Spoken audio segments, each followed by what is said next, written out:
प्यारे बच्चों, class 12th CM school of excellence pre test 2 मतलब ये सेकंड प्री टेस्ट लिया गया है, प्री बोर्ड लिया गया है इकोनॉमिक्स विषय का जो आर्ट्स साइंस कॉमर्स के बच्चों के लिए है। उसी का आंसर हम लोग आज इस वीडियो के माध्यम से देखेंगे। वीडियो दो पार्ट में रहेगा क्योंकि ये जो पेपर है वो दो भाग में बांटा गया है। 12th क्लास के इकोनॉमिक्स को मैक्रो इकोनॉमिक्स और भारतीय आर्थिक विकास। तो मैक्रो इकोनॉमिक्स है उसमें 17 क्वेश्चन है और भारतीय आर्थिक विकास में 17 क्वेश्चन, मतलब टोटल 34 क्वेश्चन है। तो सबसे पहले इस पार्ट 1 के वीडियो में हम लोग 17 क्वेश्चन के प्रश्नों का आंसर देखेंगे और सेकंड पार्ट के वीडियो में हम लोग बाकी बचे प्रश्नों को देखेंगे। चैनल पर पहली बार है तो जरूर सब्सक्राइब कर ले। तो चलिए हम लोग आज कुछ नया सीखते हैं। तो सीएम स्कूल ऑफ एक्सीलेंस में जो मैक्रो सब्जेक्ट है, ये मैक्रो इकोनॉमिक्स, ये जनरल स्कूल में 12th क्लास ग्रुप बी का में पढ़ना है। तो ये क्वेश्चन जनरल स्कूल के लिए भी महत्वपूर्ण हो सकते हैं। तो क्वेश्चन आया था, दी गई आकृति में छायाकृत क्षेत्र EFG क्या दर्शाता है। यहाँ आप देख रहे हैं ये जो छायाकृत क्षेत्र है ये वाला EGF, ये क्या दर्शाता है। तो यहाँ पर ऑप्शन में दिया है वह उपभोग अधिक है आय से। देखिए ये है आपका आय का रेखा, ठीक है, और ये है आपका उपभोग का रेखा। तो आय क्या है, ज्यादा है, और उपभोग क्या है, कम है। लेकिन यहाँ क्या लिखा, उपभोग कम है आय से, बचत बराबर शून्य है, उपभोग अधिक है आय से और बचत अधिक है शून्य से। ये चार ऑप्शन दिया। अब वैकल्पिक आंसर यहाँ दिया हुआ है। तो इसका जो करेक्ट आंसर होगा वो हो जाएगा आपका पहला और चौथा। तो पहला में क्या दिया हुआ है, उपभोग कम है आय से। तो चित्र में देखने से ये भी बताएं, ये आय का रेखा है और ये उपभोग का है। तो उपभोग यहाँ से यहीं तक है और आय यहाँ से यहाँ तक, मतलब इतना आय ज्यादा है। तो पहला होगा आंसर। और चौथा क्या है, बचत अधिक है शून्य से, मतलब जो बचत है, जब हम लोग क्या करते हैं, आय अधिक है और उपभोग कम है तो इसका मतलब हम लोग बचत करते हैं। इसलिए आपका करेक्ट आंसर जो है वो ग हो जाएगा, पहला और चौथा। दूसरा क्वेश्चन है, किसी देश की घरेलू सीमा के भीतर गैर निवासियों को भुगतान की गई कारक आय से निम्न परिणाम निकलते हैं। तो गैर निवासी हो गया जो विदेश से आके हमारे देश में काम कर रहे हैं, कमाते हैं। यदि उनको भुगतान हम लोग करेंगे तो वो तो पैसा अपने देश में भेज देगा। तो इससे क्या होगा, मेरा राष्ट्रीय आय में कमी होगी। तीसरा क्वेश्चन है, सुषमा ने 25,000 रुपए का अपना कर्ज चुकाने के लिए एक एक रुपए के सिक्के देने की कोशिश की, लेकिन ये सिक्के स्वीकार नहीं किए गए, क्योंकि। तो क्योंकि जो सिक्के हैं वो सीमित वैधानिक मुद्रा है, इसीलिए वो स्वीकार नहीं किए गए। ऐसे 10, 5, 20, 100 रहता तो स्वीकार किए गए। अब 25,000 का आप सिक्का दीजिए तो कोई भी स्वीकार नहीं करेगा। तो इसलिए इसको हम लोग सीमित वैधानिक मुद्रा के अंतर्गत रखते हैं। तो यहाँ पर तीसरा का ख हो जाएगा। कथन है आपका, घरेलू मुद्रा के अवमूल्यन से विदेशियों के लिए घरेलू सामान सस्ता हो जाता है। और कथन 2 जो है वो है, घरेलू मुद्रा के अवमूल्यन से आयात की मांग बढ़ जाती है। तो यहाँ पर जो है ग आंसर हो जाएगा। कथन 1 सत्य है और कथन 2 जो है वो असत्य है। नीचे दिए गए चित्र के आधार पर बी और डी द्वारा दर्शाए गए प्रवाह के प्रकार की पहचान कीजिए। ये जो है परिवार क्षेत्र है और ये फर्म है। तो यहाँ पर आपको बोल रहा है बी और यहाँ पर बोल रहा है ये डी। ये क्या है, तो ये आपका जो है यहाँ ऑप्शन में दिया हुआ है विकल्प में, वास्तविक प्रवाह, धन प्रवाह, नाममात्र प्रवाह, राष्ट्रीय। तो यहाँ पर जो है ये आपका करेक्ट आंसर हो जाएगा वास्तविक प्रवाह। चित्र को देख लीजिए।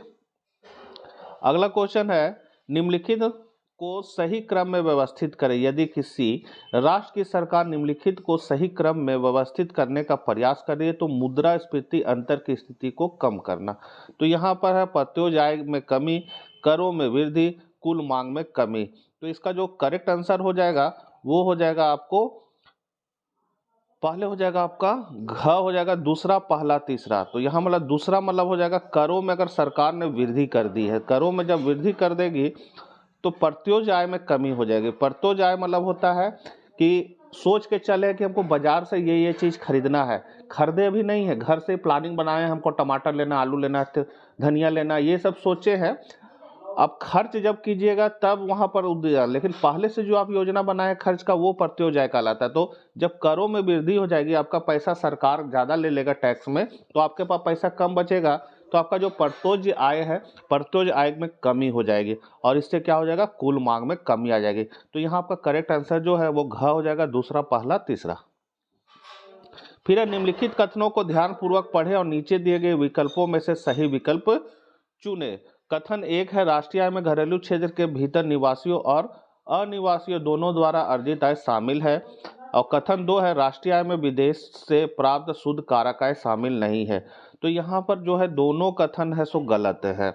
घरेलू क्षेत्र के भीतर, राष्ट्रीय आय में घरेलू क्षेत्र का अंदर के निवासी को लेंगे तो हमको सकल घरेलू उत्पाद प्राप्त करना है, तो यहाँ विदेशी वाला आय को हम लोग शामिल नहीं करते, इसलिए दोनों कथन क्या है, असत्य है। निम्नलिखित जानकारी के आधार पर मुद्रा आपूर्ति M1 की गणना कीजिए।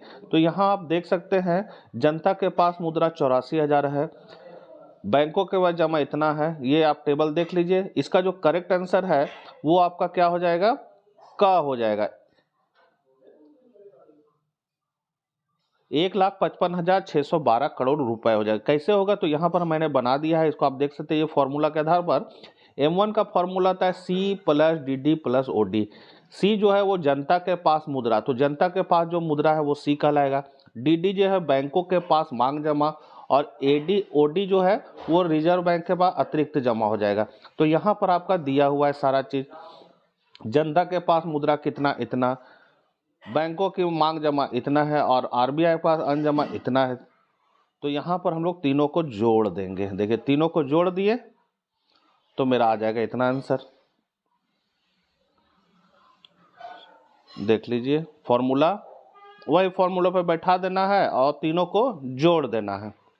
9वां नंबर क्वेश्चन, निम्नलिखित कथनों, अभी कथन A और कारण जो है R को ध्यानपूर्वक पढ़े और नीचे दिए गए विकल्पों में से सही विकल्प चुनना है।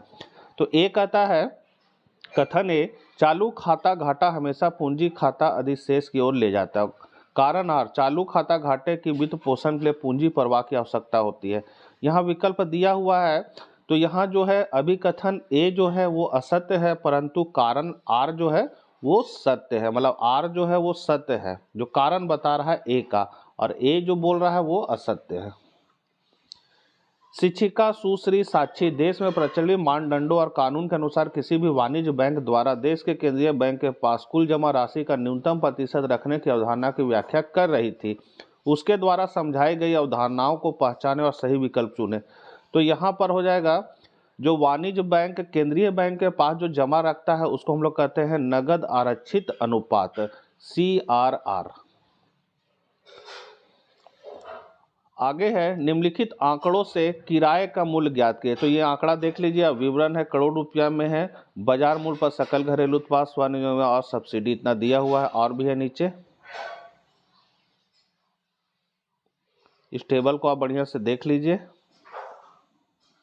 अब इसका आंसर जो है वो हो जाएगा, सबसे पहले हम लोग सकल घरेलू उत्पाद को निकालेंगे बाजार मूल्य पर। तो बाजार मूल्य पर सकल घरेलू उत्पाद मेरा इतना दिया हुआ है। यहाँ पर आप टेबल में जब देखिएगा तो बाजार मूल्य पर सकल घरेलू उत्पाद यहाँ दिया हुआ है, ठीक है। उसके बाद अचल पूंजी का उपभोग जो है वो दिया हुआ है इतना, अप्रत्यक्ष कर इतना, सब्सिडी इतना। अब शुद्ध घरेलू उत्पाद हमको कारक लागत पर पहले ज्ञात करना है, तो इसके लिए ये फॉर्मूला है, ये फॉर्मूला में हम लोग सब बैठा देंगे। क्या है फॉर्मूला, NDP, FC मतलब हो गया मार्केट प्राइस, थोड़ा बड़ा कर देते हैं। NDP मतलब शुद्ध घरेलू उत्पाद, FC मतलब साधन लागत पर, और ये है सकल घरेलू उत्पाद, MP मतलब बाजार कीमत पर, माइनस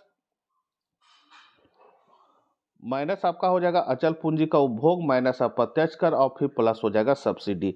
बस यहाँ पर जो ऊपर में सब दिया हुआ है मान, ये मान को बस ये फॉर्मूला में आपको बैठा देना है। इसको सॉल्व कीजिएगा तो आपका इतना आ जाएगा आंसर, 15,250। उसके बाद हम लोग चलेंगे आगे। स्व रोजगार की मिश्रित आय मेरा इतना है, ब्याज तो दिया हुआ है इतना, लाभ इतना, कर्मचारियों का मुआवजा इतना। अब कारक जो है मेरा, जो साधन है उसका आय को हम लोग को जोड़ देना है। तो ये साधन आय को सबको जोड़ देंगे तो मेरा आ जाएगा इतना। अब ये इसमें इतना को घटा देंगे तो ये मेरा बन जाएगा किराए का मूल्य कितना, 475 करोड़ रुपए। आगे बढ़ते हैं हम लोग।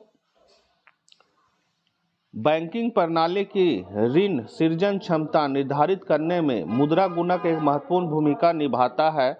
उपयुक्त संख्यात्मक उदाहरण सहित एक कथन को स्पष्ट कीजिए।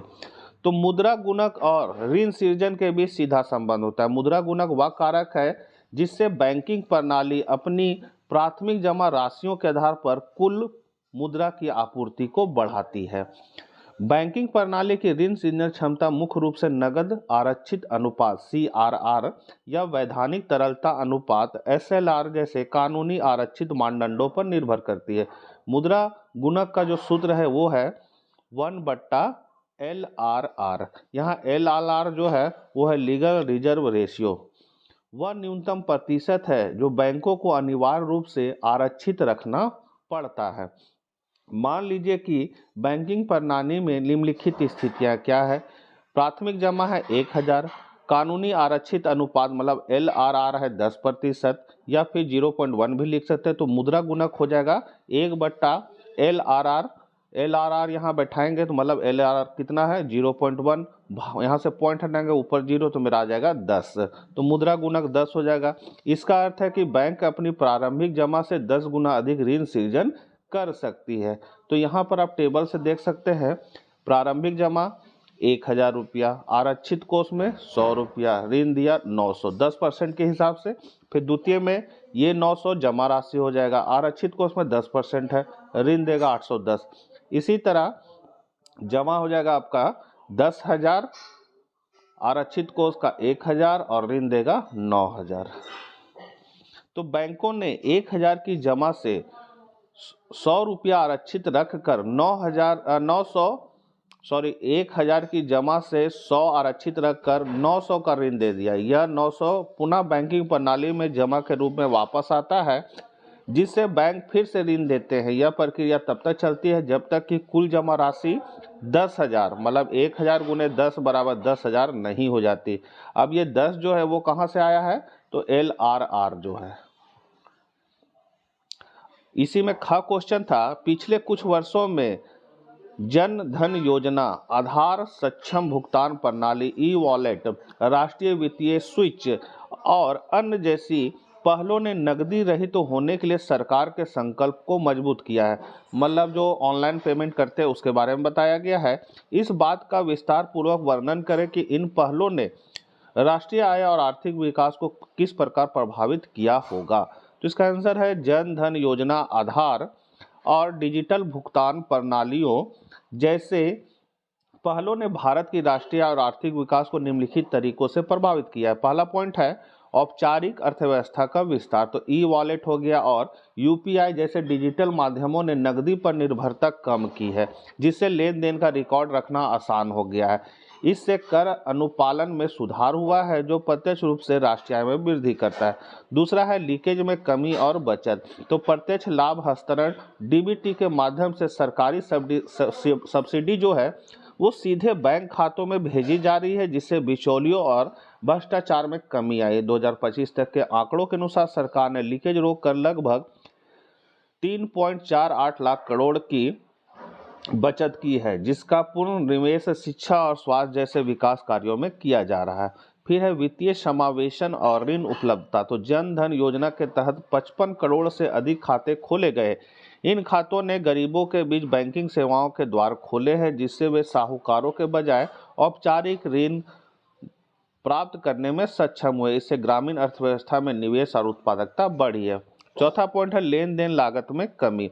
तो आधार सक्षम भुगतान प्रणाली और राष्ट्रीय वित्तीय स्विच ने दूर दराज के क्षेत्रों में बैंकिंग बुनियादी ढांचे की लागत को कम किया है। बिना भौतिक बैंक शाखा के भी लोग बायोमेट्रिक पहचान के जरिए लेन देन कर पा रहे हैं, जिससे आर्थिक गतिविधियों में गति आई है।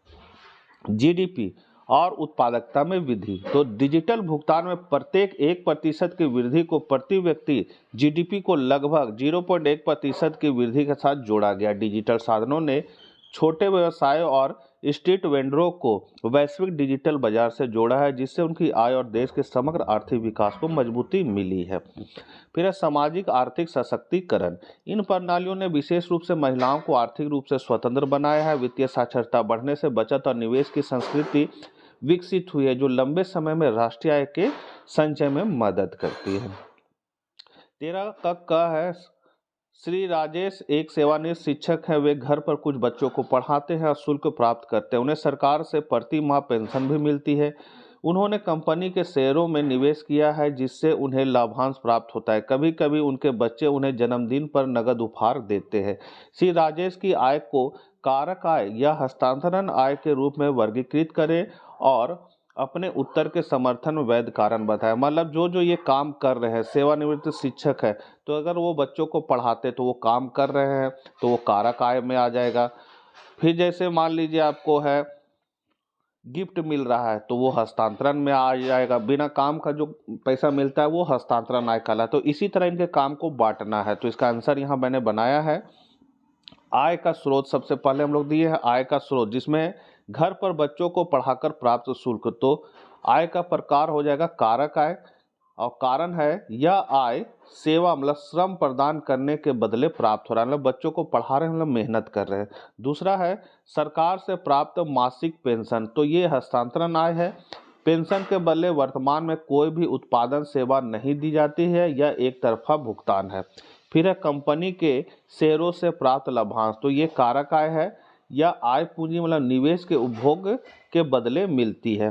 फिर बच्चों से जन्मदिन पर नगद उपहार। तो ये हस्तांतरण आय है या बिना किसी वस्तु या सेवा के बदले दिया गया एक स्वैच्छिक भुगतान है। तो इस तरह काम को बांट देना है। इसी का ख में क्वेश्चन था आय विधि द्वारा राष्ट्रीय आय के आकलन से संबंधित चरणों का उल्लेख कीजिए। तो इसका आंसर मैंने बनाया है कि इस विधि को वर्गीकृत कार्यों के अनुसार विधि या साधन भुगतान विधि भी कहा जाता है। इस पद्धति के अनुसार देश के संपूर्ण व्यक्तियों एवं संस्थाओं की आय की गणना की जाती है तथा उनके कुल योग को राष्ट्रीय आय कहते हैं। मतलब जितना भी संस्था है, व्यक्ति है, सबका आय को जोड़ देंगे वो राष्ट्रीय आय हो जाएगा। आय विधि से राष्ट्रीय आय की गणना में निम्नलिखित चरणों का प्रयोग किया जाता है। सभी वस्तुओं और सेवाओं की उत्पादन प्रक्रिया में सृजित आय के योग को राष्ट्रीय आय कहते हैं। तो आय विधि में राष्ट्रीय आय की गणना करने के लिए निम्नलिखित प्रमुख चरण है। तो पहला ए, विभिन्न साधनों को प्राप्त होने वाली आय को विभिन्न वर्गों में बांटना। तो संसाधन आय के घटक निम्नलिखित है, जिसमें है कर्मचारियों का प्राश्रमिक, लगान, ब्याज, लाभ, मिश्रित आय। बी पॉइंट है घरेलू साधन आय की गणना। तो घरेलू साधन आय की गणना करने के लिए कर्मचारियों के प्राश्रमिक, लगान, ब्याज एवं लाभ का योग करते हैं। तो फॉर्मूला आपका हो जाएगा घरेलू साधन आय बराबर कर्मचारियों का प्राश्रमिक प्लस लगान प्लस ब्याज प्लस लाभ प्लस मिश्रित आय। मिश्रित आय का अर्थ हो गया अनगिनत उद्यमों की आय, जिसमें कर्मचारियों के प्राश्रमिक, लगान, ब्याज, लाभ को बांटना कठिन होता है। उसके बाद सी पॉइंट है राष्ट्रीय आय की गणना। तो घरेलू साधन आय में विदेशों से अर्जित शुद्ध साधन आय को जोड़कर राष्ट्रीय आय की गणना की जाती है। तो राष्ट्रीय आय का फॉर्मूला बनेगा घरेलू साधन आय प्लस विदेशों से अर्जित शुद्ध साधन आय। 14 नंबर क्वेश्चन है व्यापार संतुलन को परिभाषित कीजिए। तो वस्तुओं के निर्यात मूल्य तथा आयात मूल्य का अंतर व्यापार संतुलन कहलाता है। सूत्र के रूप में व्यापार संतुलन बराबर दृश्य वस्तुओं का निर्यात मूल्य माइनस दृश्य वस्तुओं का आयात मूल्य। ख का क्वेश्चन है यदि कोई देश चालू खाता घाटे की स्थिति को सामना कर रहा है तो व्यापार घाटा अवश्य होगा। दिए गए कथन का औचित्य सिद्ध कीजिए। वीडियो लंबा हो रहा है इसलिए थोड़ा जल्दी जल्दी बोल रहे हैं। इसका आंसर हो जाएगा यह कथन कि यदि चालू खाता घाटा है तो व्यापार घाटा अनिवार्य रूप से होगा पूर्णतः सही नहीं है। चालू खाते की क्या संरचना पहले उसको देखेंगे। तो चालू खाते में केवल वस्तुओं का व्यापार मतलब दृश्य जिसको हम लोग देख सकते हैं ही नहीं, बल्कि सेवाओं का व्यापार मतलब अदृश्य व्यापार। अदृश्य व्यापार मतलब जैसे इंजीनियर आ रहा है, कोई डॉक्टर आ रहा है, तो इसके हम लोग सेवा को क्या करते हैं केवल महसूस कर सकते हैं, तो ये अदृश्य व्यापार हो जाएगा। और अंतरण भुगतान जैसे प्रेषण और रेमिटेंस भी शामिल होते हैं। तो चालू खाता का फॉर्मूला हो जाएगा आपका वस्तु निर्यात माइनस वस्तु आयात प्लस सेवा निर्यात माइनस सेवा आयात प्लस शुद्ध अंतरण भुगतान। अब व्यापार घाटा बनाम चालू खाता घाटा। व्यापार घाटा में क्या होगा, यह तब होगा जब कोई देश वस्तुओं का आयात उनके निर्यात से अधिक करता है। चालू खाता घाटा कब होगा, तो यह तब होता है जब वस्तुओं सेवाओं और अंतरणों का कुल योग ऋणात्मक होता है। तो विपरीत स्थिति की संभावना, एक देश वस्तुओं के व्यापार में अधिशेष की स्थिति में हो सकता है, लेकिन यदि वह सेवाओं के भुगतान या विदेशों को दिए जाने वाले लाभांश ब्याज में बहुत अधिक खर्च कर रहा है तो उसे चालू खाता घाटा हो सकता है। इसके विपरीत भारत जैसे देशों में अक्सर भारी व्यापार घाटा होता है, लेकिन सेवाओं के निर्यात और प्रेषण के कारण चालू खाता घाटा कम हो जाता है। इसका निष्कर्ष आप लोग देख लीजिए, स्क्रीनशॉट मार के, क्या कि वीडियो बहुत लंबा हो जा रहा है, हम थोड़ा अब इसको धीरे धीरे बढ़ा देते हैं।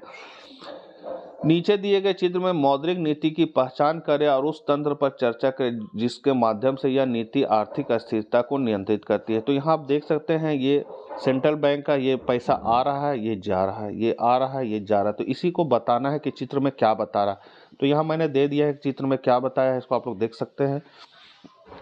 चित्र में दिखाए गए मौद्रिक नीति का उपयोग खुले बाजार की क्रिया है, मतलब प्रतिभूति को बेचना और प्रतिभूति को खरीदना को बताया गया है। इसको आप लोग स्क्रीनशॉट करके देख सकते हैं। इसका पीडीएफ आपको व्हाट्सएप चैनल पर या टेलीग्राम चैनल पर मिल जाएगा, जिसका लिंक आपको डिस्क्रिप्शन में भी मिल जाएगा। वहां से आप चैनल को ज्वाइन कर लीजिए, वहां पर मैं इसका पीडीएफ आपको उपलब्ध करा दूंगा। अभी इसको थोड़ा सा बनाने में टाइम लग रहा है। चित्र का यहाँ विश्लेषण है कि बाएं भाग में क्या दिखाया गया, दायां भाग में क्या है, और फिर निष्कर्ष दे दिए हैं। 16 नंबर जो क्वेश्चन है वो कह रहा है कि दो काल्पनिक अर्थव्यवस्था ए और बी के लिए उपभोग की सीमांक प्रवृत्ति का मान जो है वो 0.6 है और 0.8 है। स्वायत्त उपभोग 40 करोड़ है और एक है 100 करोड़। तो यहाँ पर है कि अर्थव्यवस्था ए के लिए आय के ब्रेक इवन स्तर की गणना करना है, और बी ख जो कहता है अर्थव्यवस्था बी के लिए आय का संतुलन स्तर ज्ञात करिए। तो सबसे पहले हम लोग ए को देखें, तो इसमें दोनों में जो कॉमन है उसको पहले मैंने लिख लिया है यहाँ पर कि स्वायत्त उपभोग जो है वो सी है 40 करोड़ रुपया, निवेश जो है वो 100 करोड़ रुपया है। एमपीसी मतलब सीमांत उपभोग प्रवृत्ति यहाँ पर सबसे पहले ए का दिया हुआ है, ए का दिया हुआ है 0.6 और बी का सीमांत उपभोग प्रवृत्ति जो है वो आपका दिया हुआ है 0.8। तो ये मैंने यहाँ लिख दिया है एमपीसी 0.6 और ये 0.8। अब का आंसर, तो अर्थव्यवस्था ए के लिए आय का ब्रेक इवन स्तर, तो ब्रेक इवन बिंदु वह स्थिति होता है जहां पर कुल आय और कुल उपभोग बराबर होती है, यानी बचत शून्य होती है, मतलब y बराबर जो होता है वो c होता है। ठीक है, तो सबसे पहले हम लोग c का फॉर्मूला निकालेंगे, उपभोग फलन का फॉर्मूला। तो यहाँ हो जाएगा c डैश प्लस सी वाई। अब ये c जो है वो क्या चीज को बता रहा है, तो यहाँ जो है आपका ये बता रहा है स्वायत्त उपभोग को, ये जो सी डैश है ये स्वायत्त उपभोग को बता रहा है। और ये जो छोटा सी देख रहे हैं वो छोटा सी जो है, ये छोटा सी वो एमपीसी को बता रहा है, और वाई जो है वो आय को बता रहा है। तो बस इसी को देख के हम लोग बैठा देंगे। यहाँ पर देखिए y बराबर, काहे कि y बराबर c है, ठीक है, ब्रेक इवन स्तर अभी बताया y बराबर c, तो जो c का मान होगा वही y का मान होगा। तो c बराबर जब ये फॉर्मूला दिया है तो इसी को हम लोग y बराबर भी लिख सकते हैं, इसलिए y बराबर मैंने लिखा है 40। ये c बार जो है वो कहाँ पर दिया हुआ है, स्वायत्त उपभोग है, ये 40 करोड़ प्लस छोटा c जो आप देख रहे हैं, ये छोटा सी ये एमपीसी है, तो एमपीसी फर्स्ट का है ए का 0.6 बटा वाई। फिर यहाँ पर इसको सॉल्व कर देंगे, y का मान जो है वो बैठा देंगे और इसको उठा के इधर कर देंगे, यहाँ से कॉमन ले लेंगे, y का मान 100 आ जाएगा, अतः ब्रेक इवन जो है विवेन स्तर जो है वो 100 करोड़ रुपया हो जाएगा। उसी तरह ख का निकालेंगे, तो ख का ये फॉर्मूला है, इसको बैठा दीजिएगा। वीडियो बहुत लंबा हो जा रहा है इसलिए थोड़ा जल्दी जल्दी बता रहे हैं। सेम फॉर्मूला है y बराबर सी प्लस आई, इसमें c का मान तो हम लोग पहले ही निकाल चुके थे, ये यहाँ से यहाँ तक c का मान है, और i है विनियोग जो 100 है, वह इसको सॉल्व कर दीजिएगा, आपका आ जाएगा ये कितना 700। तो अर्थव्यवस्था b के लिए आय का संतुलन स्तर जो है वो 700 करोड़ हो जाएगा। एक बार फिर से दिखा देते हैं इसको, ये क्वेश्चन है आपका।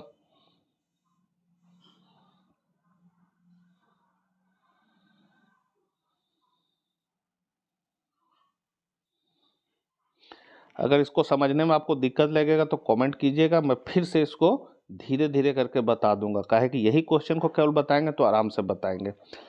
अब दूसरा क्वेश्चन है, मान लीजिए कि भारतीय सरकार 40,000 करोड़ रुपए की रक्षा परियोजना के लिए सार्वजनिक निवेश को बढ़ावा देने का निर्णय करती थी। क्वेश्चन देख लीजिए, सीधे इसको हम लोग आंसर को चलते थोड़ा धीरे धीरे बढ़ा दे रहे, इसको आप लोग देख लीजिए, नोट कर लीजिए, कॉपी में याद कर लीजिएगा।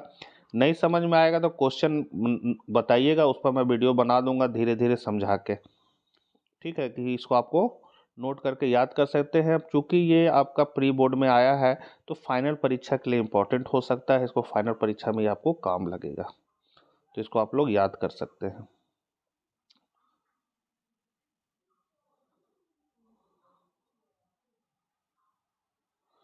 तीसरा नंबर क्वेश्चन है, यदि किसी अर्थव्यवस्था में बचत फलन s बराबर इतना दिया हुआ है, तो इसको भी आप लोग देख लीजिए, सारा फॉर्मूला पाया जाए। नहीं समझ में आएगा कमेंट कीजिएगा, मैं फिर से बनाने की कोशिश, मतलब इसको धीरे धीरे बता दूंगा आप लोगों को। और इसका पीडीएफ फॉर्मेट जो है आपको टेलीग्राम चैनल पर या फिर व्हाट्सएप चैनल पर मिल जाएगा, उसको आप लोग ज्वाइन कर लीजिए, लिंक आपको डिस्क्रिप्शन में दे देंगे, वहाँ से ज्वाइन करके आप इसको पीडीएफ फॉर्मेट में इसको मिल जाएगा। चौथा नंबर क्वेश्चन है,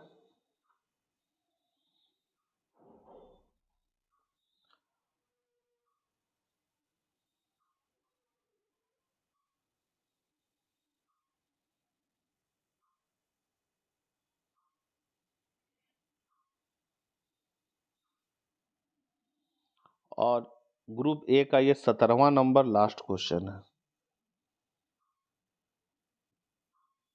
ये पूरा को पढ़िएगा तभी क्वेश्चन समझ में आएगा, ये पूरा कहानी दिया हुआ है और इसी पर क्वेश्चन रहेगा नीचे, जैसे यहाँ से प्रश्न है, तो सुचारू रूप से लागू की गई जीएसटी प्रणाली का आर्थिक विभाग का क्या प्रभाव पड़ेगा, तो वो कहानी का ही है, तो इसको मैंने इस तरह आंसर बनाया है।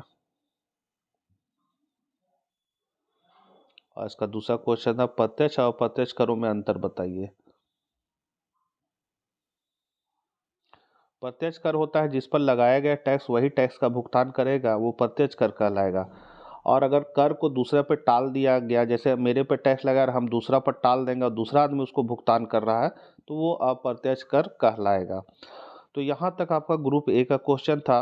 और सेक्शन बी है इंडियन इकोनॉमिक डेवलपमेंट, जिसको हम लोग सेकेंड पार्ट के वीडियो में देखेंगे। इसमें मैथमेटिक्स ज़्यादा नहीं है, तो फिर भी हम लोग इसको सेकंड पार्ट में कंप्लीट आंसर को देख लेंगे। तो मिलते हैं हम लोग नेक्स्ट वीडियो साथ, तब तक आज्ञा दीजिए।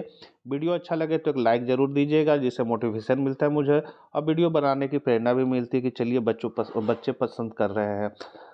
मिलते हैं हम लोग नेक्स्ट वीडियो साथ। जय हिंद, जय भारत।